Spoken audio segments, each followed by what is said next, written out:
الحمد لله وكفى وسلام على عباده الذين اصطفى خصوصا على أفضلهم وخاتم النبيين محمد الأمين وعلى آله وصحبه أجمعين.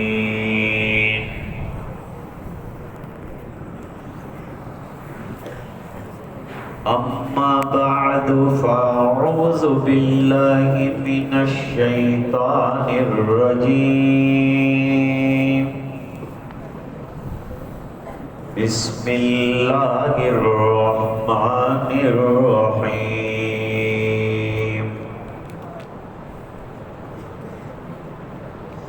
وقل رب زدني علما.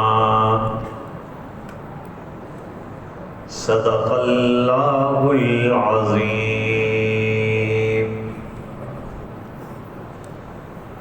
وقال النبي صلى الله عليه وسلم إنما بعثت معلما. صدق رسوله النبي الأمي الكريم. اللهم صل على سيدنا محمد وعلى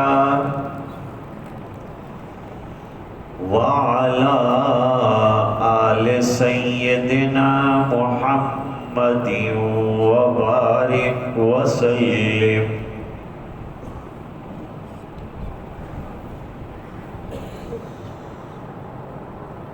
جلیل القدر علماء، طلبہ، تشریف لائے ہوئے مہمانان، حاضرین مجلس،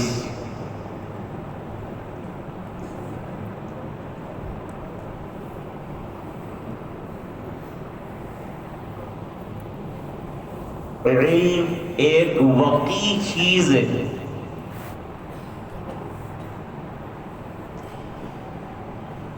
ایک نہایت نادر تحفہ انسانیت کے لیے.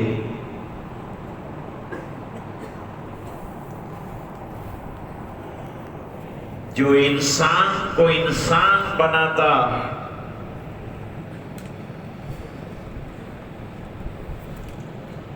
اور کمال درجوں تک پہنچاتا ہے.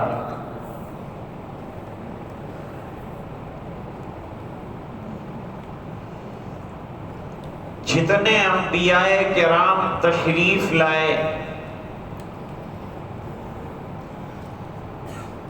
تمام اپنی اپنی امتوں کے معلمین تھے.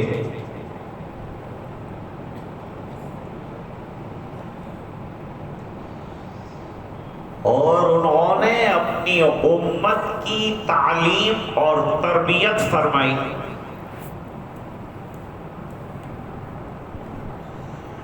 پوری زندگی اسی میں گزاری.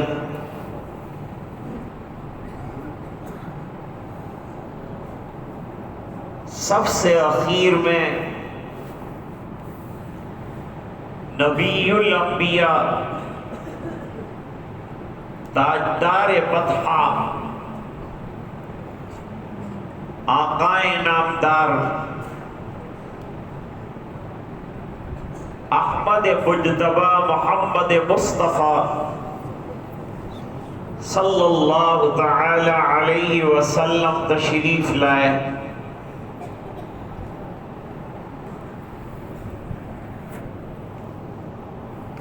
اور آپ نے 23 سالہ کوششوں کے ذریعے سے گم کردہ راہ انسانیت کو راہ دکھلائی اور بگڑے ہوئوں کو سنوارا اور انہیں اخلاق کے اعلی معیار تک پہنچایا۔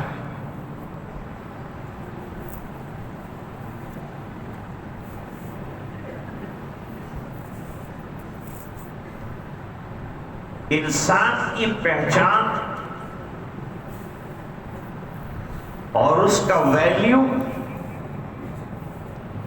علم کے ذریعے سے ہوتا ہے۔ حضرت یوسف علیہ السلام کا واقعہ قرآن کریم میں بیان ہوا ہے۔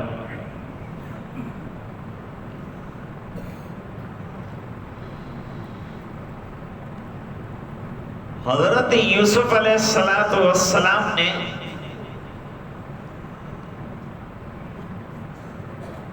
قید خانے سے رہائی کے بعد، چھٹکارے کے بعد،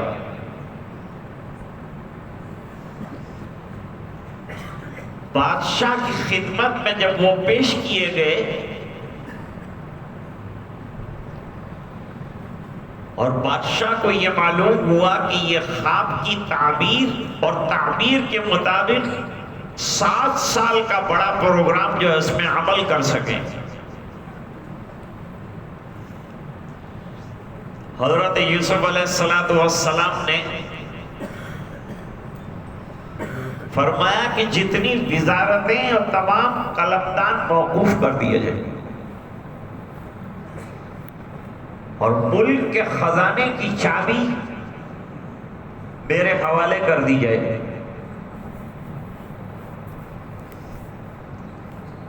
بادشاہ نے پوچھا آپ میں کوالٹی کیا ہے، صفت کیا ہے آپ میں؟ میں ملک کی کنیاں، خزانے کی چابیاں آپ کے حوالے کر دوں، ایسا کیا کمال آپ میں؟ اللہ نے حضرت یوسف علیہ السلام کو حسین و جمیل بنایا ہے، شطر حسن عطا فرمایا حضرت یوسف علیہ السلام۔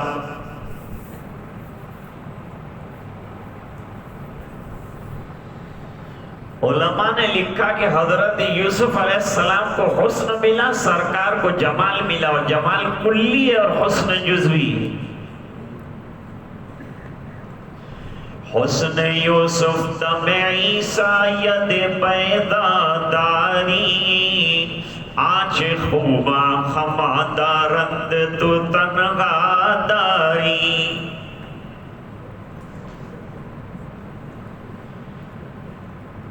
اللہ تعالیٰ نے نبی کریم صلی اللہ علیہ وسلم کے اندر تمام کمالات علمیہ کو جمع فرمایا، خوبیوں کو جمع فرمایا۔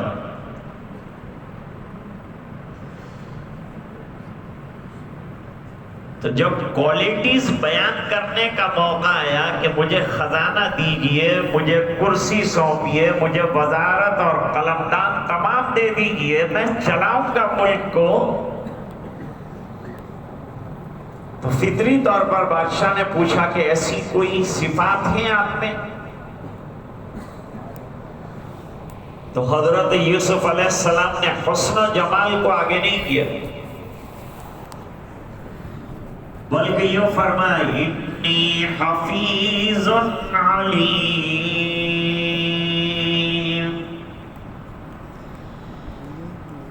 میرے پاس غلہ اور اناج کو محفوظ رکھنے کا آئیڈیا بھی ہے، اور مجھے اللہ تعالیٰ نے علم سے بھی نوازا ہے۔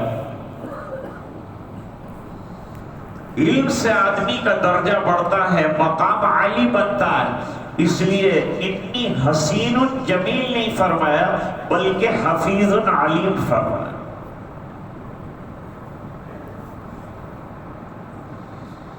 قارون کو بڑا خزانہ ملا تھا اور وہ اپنے خزانے کا شو ہر سال کرتا تھا، کئی مضبوط لوگ خزانے کی چابیاں اٹھاتے تھے، اونٹوں پر شو کیا جاتا تھا.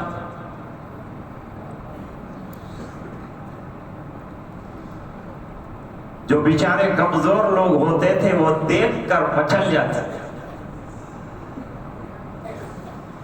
ایسا خزانہ ہم کو بھی مل جائے، ہم بھی ایسے مالدار بن جائیں. مالداری اچھی ہے لیکن سخاوت چاہیے عثمان غنی جیسی. بہت ہے دنیا میں مالدار لیکن دین کے نام پہ 1 روپیہ نہیں دیتے. تختیاں لگاتے ہیں، اسپتال بناتے ہیں، نامآوری کے کام کرتے ہیں. بڑے خوش نصیب وہ ہیں جو اپنا مال اللہ کے دین کے لیے لگاتے ہیں اور جمع کراتے ہیں آخرت میں.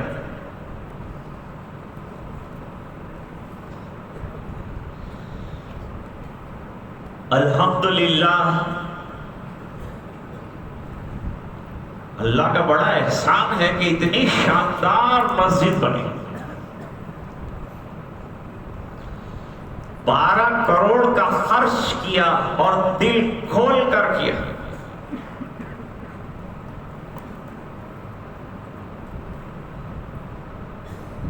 حضرت مولانا رفیع الدین صاحب نے واٹس ایپ پر مجھے ان خواتین نے جنہوں نے اپنے زیورات نکال کر اللہ کے گھر کے لیے دیے اس کا نقشہ بھیجا ہے.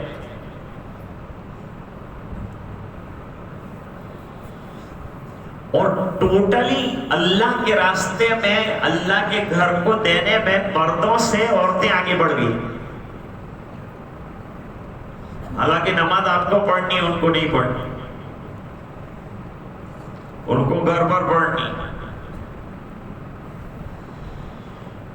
لیکن جیسے آپ نے اس گاؤں کی مسجد کو اپنا سمجھا ہے، اسی طرح دارالعلوم اسلامیہ تلوجہ کو بھی اپنے جگر کا ٹکڑا سمجھیے. اور جس طرح سے دل کھول کر آپ نے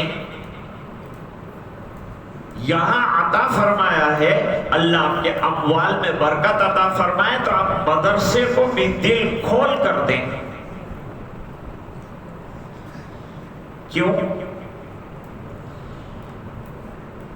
ایک تو یہ کہ یہ ادارہ آپ کا ہے، ہمارا ہے. اگر یہ مقروض رہتا ہے تو ہمارے لیے بے عزتی کی بات ہے. جیسے کوئی شخص مقروض ہوتا ہے تو ذرا شرماتا ہے. یہ علمی ادارہ جہاں سے آپ کے بچے عالم، فاضل، کامل، قاری، مفتی بن کر نکلنے والے ہیں اور پوری امت کی خدمت کرنے والے ہیں، وہ کیسے مقروض رہ گئے؟ تو آپ کی پہلی کوشش یہ ہونی چاہیے کہ قرضہ دور ہو جائے. اور الحمدللہ آپ، میں نے سنا مولانا یاسین صاحب بجٹ پڑھ رہے تھے، اس سے پہلے میری گفتگو ہوئی تھی کہ 1 کروڑ سے زیادہ کی تو تنخواہیں ہم اساتذہ کو دے رہے ہیں اور اچھی تنخواہیں دے رہے ہیں. یہ خوبی کی بات ہے. بیری تلوجہ کے جتنے مسجد کے ذمہ دار ہیں ان سے یہ التجا ہے کہ وہ اپنے امام اور مؤذنین کی تنخواہ دل کھول کر دیں. اللہ بھی آپ کو دل کھول کے دے گا. ان حضرات کو دینے سے آپ کے خزانے میں انشاءاللہ کمی نہیں آئی. دینے والوں کو اللہ محروم نہیں فرماتے، بلکہ جو دیتا ہے اس کو اللہ خوب دیتے ہیں. حضور پاک صلی اللہ علیہ وسلم نے ایک زوجہ مطہرہ سے فرمایا، اور کیا اچھی بات فرمائی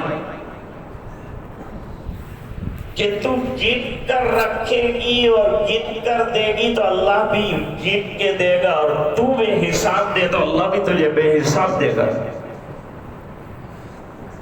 اس کا خزانہ کم نہیں ہوتا۔ اور اتنی بڑی ڈیوٹی کوئی نہیں کرتا کہ 24 گھنٹے کی مؤذن کی ڈیوٹی اور 24 گھنٹے کی امام کی ڈیوٹی۔ 3 بجے سویا ہو کہ 4 بجے، لیکن صبح میں 5 بجے مصلی پر ہے۔ ذمہ دار سویا ہے اور وہ نماز پڑھا ہے، اور بیچارے کو ہر وقت حاضر باش رہنا پڑتا ہے۔ اتنے گھنٹے اگر یہ دنیا کے لیے لگاتا تو جتنا آپ دے رہے ہیں اس سے زیادہ کما لیتا،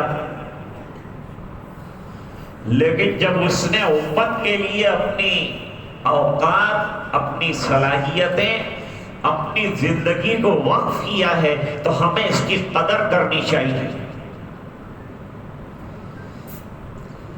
یہی تو وہ علماء ہیں جو آپ کو قیامت کے دن سرخروئی دلائیں گے۔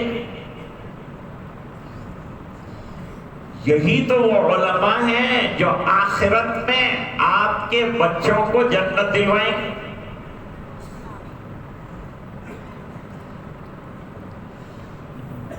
آج کتنا اچھا منظر تھا،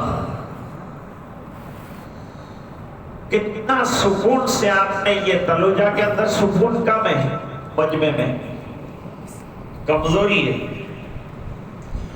لیکن آج آپ نے یہ دلہوں کو بہت اطمینان سے دیکھا، اور مولانا یاسین صاحب کا 10 نکاتی ہوئی رپورٹ آپ نے اطمینان سے سنا۔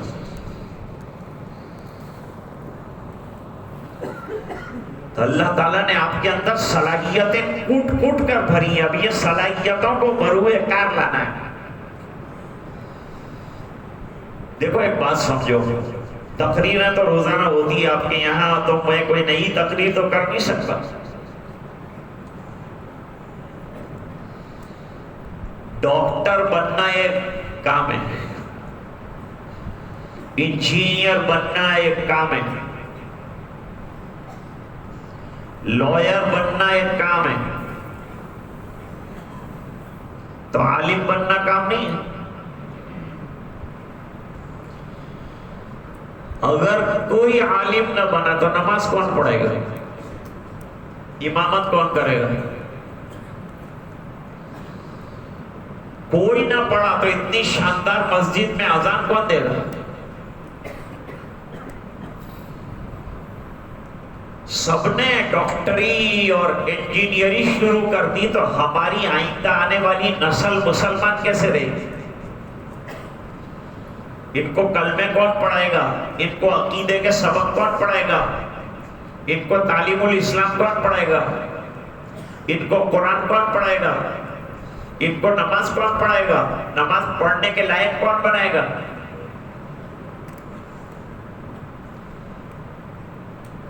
یہ ادارے کام کرتے رہیں، اس کے لیے ہمیں فیڈ بیک کرنا ہے، اور یہ سوچ کر کرنا ہے کہ ہمارا جنریشن کہیں علم دین سے محروم نہ رہ جائے۔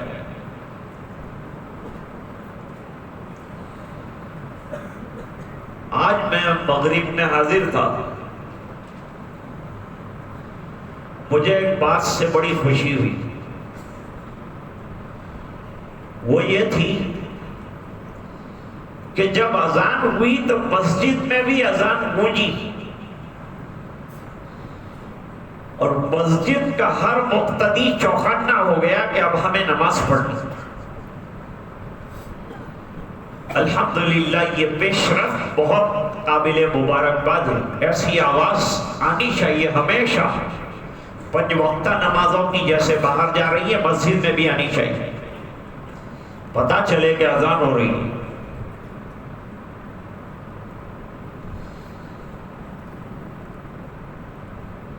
تو جیسے اور تمام کام ہیں، اس طرح سے یہ ذمہ داری ہے امت کی کہ علماء تیار کریں، اور جہاں ادارہ قائم کیا جاتا ہے وہ ادارہ علاقے کے لوگوں کے لیے قائم کیا جاتا ہے۔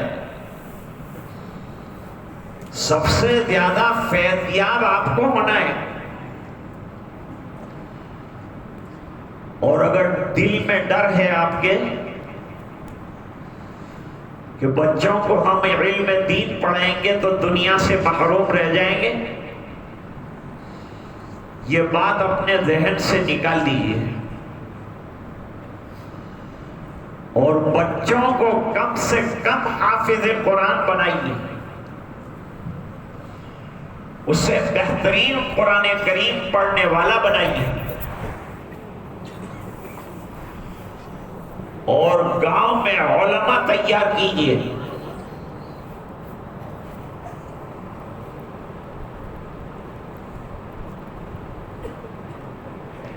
جیسے ابھی حضرت مولانا یاسین صاحب نے بتایا کہ بیرونی ممالک میں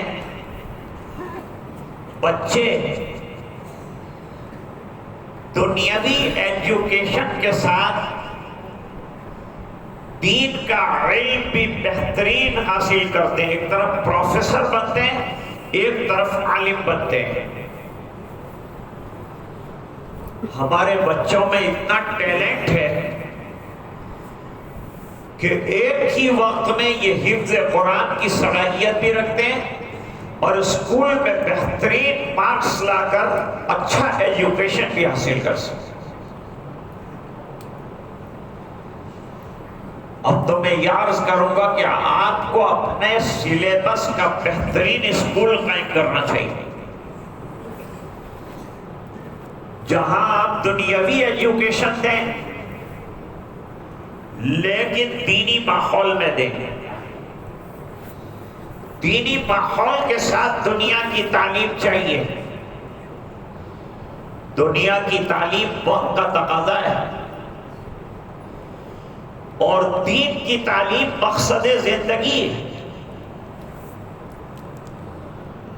تو آپ کا تعاون بھی درکار ہے دو طرح سے کہ بچے بھی ہم کو دینے ہیں، مدرسے کو آباد رکھنا ہے، اور پورے عالم سے مدرسے کے بچے آئیں گے، ہم پڑھائیں گے. لیکن یہ ہماری ذمہ داری ہے کہ یہ مدرسہ ترقی کرے، آباد رہے، اور یہاں پڑھانے والے اساتذہ انتہائی طور پر خوش رہیں. اور آپ کے بچوں کو پروان چڑھا کر، یہ بچوں نے مقالے لکھے، مقالہ لکھنا کوئی آسان کام نہیں ہے. پورا سال انہوں نے تگ و دو کیے، محنتیں کیے، تب جا کر کے ایک مقالہ تیار ہوا ہے. دستار جو سر پر باندھی گئی ہے، یہ دستار ذمہ داری ہے. ان کو جا کر بڑا کام کرنا ہے، آنے والے حالات کا مقابلہ کرنا ہے اور مختلف فتنوں کا جواب دینا ہے. ضرورت پڑے گی تو ان فتنوں کے مقابلے میں ان کو مقالے لکھنے پڑیں گے، تقریرات کرنی پڑے گی، تحریریں سامنے لانی پڑے گی. علماء امت کا سرمایہ ہیں. تو بات دور نہ چلی جائے، جب قارون کا خزانہ نکلا تو جن لوگوں کے پاس علم نہیں تھا وہ مچل گئے، لیکن بچا لیا کس نے؟ علماء نے. علماء نے کہا یہ شخص جو ہے اللہ کا نافرمان ہے، اور نافرمان کے پاس کروڑوں روپیہ ہو اللہ کے دربار میں مقبول نہیں ہے، جہنم کا ایندھن بننے والا ہے. یہ مت مانگو بلکہ علم مانگو. علم بڑا خزانہ ہے جو کبھی ختم نہیں ہوتا خرچ کرنے سے. تو یہ بات بتائی کس نے، رہنمائی کس نے کی؟ یہ علماء نے رہنمائی کی، علماء نے رہبری کی، اور انہوں نے اس بات کو بتایا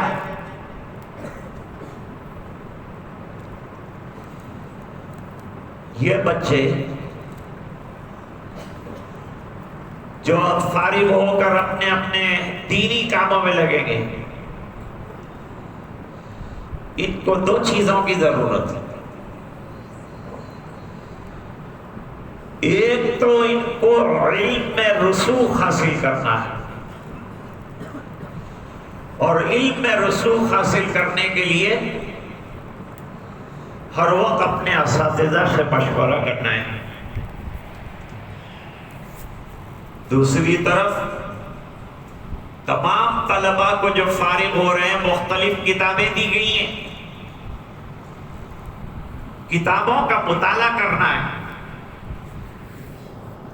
اور روزانہ دیکھنا ہے کہ میرے علم میں ترقی ہو رہی ہے کہ نہیں ہو رہی ہے۔ اپنے علم کو بڑھانا چاہیے۔ اساتذہ نے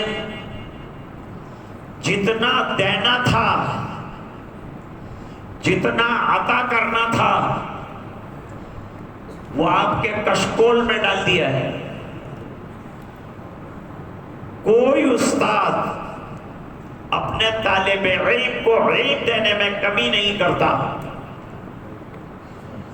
وہ چاہتا ہے کہ میرا طالب علم مجھ سے بھی آگے نکل جائے۔ جیسے لکھپتی باپ یہ چاہتا ہے کہ میرا بیٹا کروڑ پتی بن جائے، اس طرح استاد چاہتا ہے کہ میں استاد حدیث ہوں، میرا شاگرد شیخ الحدیث بن جائے،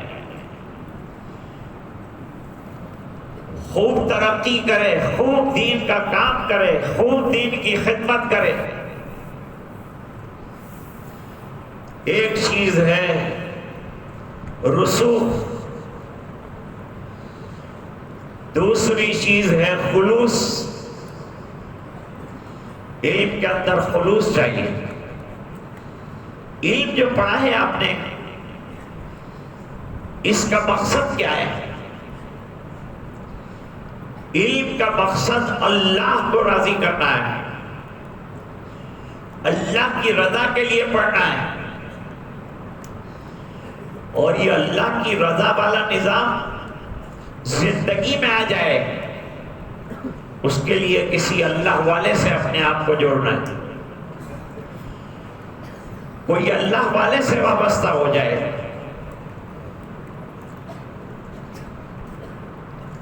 شاہ عبد الغنی صاحب پھول پوری رحمت اللہ علیہ فرماتے تھے کہ ایک ہوتا ہے کچا کباب، کچا کباب اس کے اندر سب انگریڈینٹس موجود ہیں، لیکن کچا کباب کھانے میں لذیذ نہیں۔ کیا کرنا پڑے گا؟ فرماتے ہیں اس کو فرائی کرنا پڑے گا۔ فرائی کرنے کا مطلب یہ ہے اس کو ابلتے ہوئے تیل سے گزارنا پڑے گا۔ ابلتے ہوئے تیل سے گزرے گا، یہی کچا کباب اب کھانے کے لائق ہو جائے۔ اسی طرح مجاہدہ، قربانیاں، مشقتیں اٹھانی پڑے گی، کسی اللہ والے کی خدمت میں بیٹھنا پڑے گا، تو اس کا نتیجہ یہ ہوگا کہ آپ کے علم میں پختگی آ جائے گی۔ ہر چیز کی زکوٰۃ ہوتی، علم کی بھی زکوٰۃ ہے۔ علم کی زکوٰۃ عمل ہے،